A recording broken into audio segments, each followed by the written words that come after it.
kulanti wacan daawadayaal halkani waa 5TV aniguna waxaan ahay Cali Sheekh Ibrahim ku soo dhawaada qodobada warka caawa aad daawan doontaan kuwooda ugu doorka roon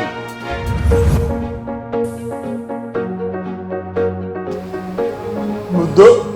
laga soo shaqeynayay barnaamijkan caantaan muddaha furayno oo sida hadda agaasimayaasha guud sheegeen muddo la soo waday gudoomiyaha maxkamadda sare ee Soomaaliya ayaa maanta xariga ka jaray qayb cusub oo lagu soo kordhiyay waaxda dambi baarista booliska ee CID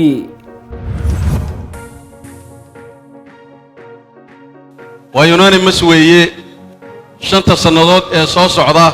gudoomiyaha xisbiga waxa ah mudane Muuse Biixi Cabdi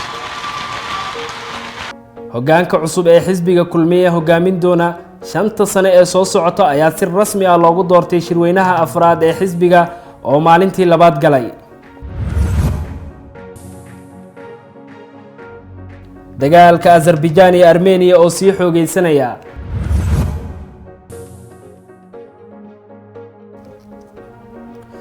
xubinteena ciyaaraha ee aad caawa warka ku daawan doontaan waxa kamid ah tababare Ole Gunnar Solskjaer oo ka hadlay guuldaradii lama filaanka ahayd ee xalayta ka soo gaartay kooxda Tottenham waa hagaag daawadayaal kuwaasi waxa ahaayeen qaar kamid ah qodobada warka caawa aad daawan doontaan kuwooda ugu doorka roona haatanna ku soo dhawaada qodobadaas iyo kuwa kale oo faahfaahsan